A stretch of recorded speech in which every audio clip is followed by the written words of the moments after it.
Overpriced and underwhelming. Regretted both. Sold them within 24 hours. Never again. That was the fragrance that started everything for me. This video will probably make some people angry, and maybe a few a little disappointed. But I'm not here to water things down. These are my real, unfiltered answers to some of the most brutally honest fragrance questions out there. From overrated hype beasts, to underrated sleepers, to clones that beat the original. I'm calling it exactly how I see it. No filters, no playing nice. Let's get into it.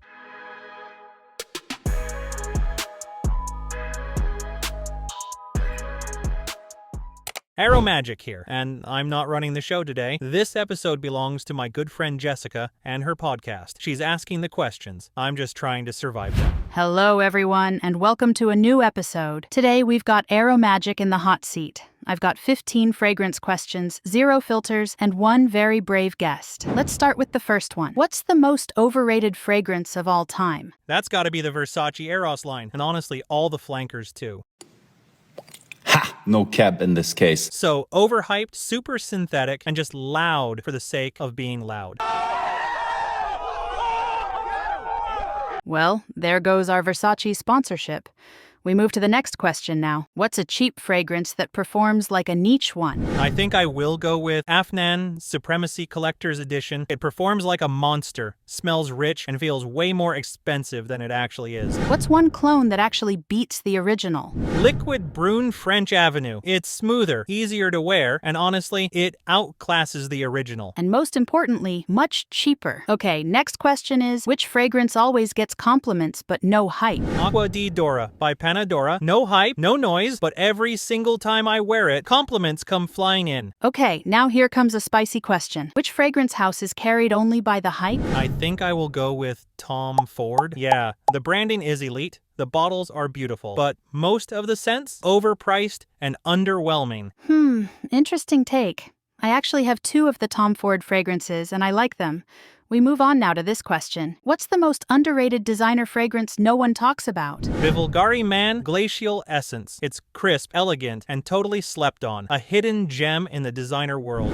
If you had to wear only one fragrance for life, what would it be? I think I will go with Elysium. Fresh, refined, effortless. If I had to wear one fragrance forever, it's this. Which discontinued fragrance needs to come back ASAP? It's this. Gucci Envy. Ahead of its time, discontinued, but it still haunts my memory in the best way. Interesting pick. Now let's dive into the next one. It's a really interesting one, actually. What fragrance would you recommend to someone who hates perfumes?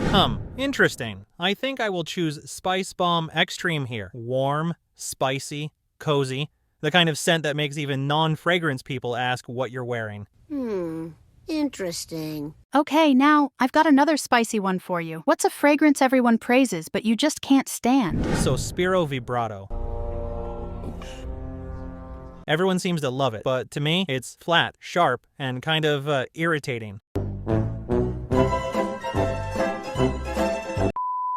Well, that's another bold choice, and I know some people won't love it. Let's move on to the next one. We're almost there. Which brand is doing too much with flankers? Giorgio Armani. The flankers never stop, and they just keep getting less exciting. What's the most creative or artistic fragrance you own? Roja Diaghilev is not just a fragrance, it's art. Bold, vintage, dramatic, and unforgettable. Okay, 3 more to go. Next question is, which fragrance smells expensive but isn't? Afnan, 9 p.m. It smells like date night luxury. Sweet, seductive, powerful, and it costs next to nothing. What fragrance do you regret getting the most? Nishane Ege and Parfums de Marly Kalan. I bought both, regretted both, sold them within 24 hours. Never again. And the last question is, what was the fragrance that started it all for you? Oh, good memories. That was Gucci Intense Oud. 1 spray, and I was gone. That was the fragrance that started everything for me. So here we are. Big thanks to Jessica for having me on the show. That was intense, but a lot of fun. If you enjoyed this, don't forget to subscribe so you don't miss the next one. See you soon.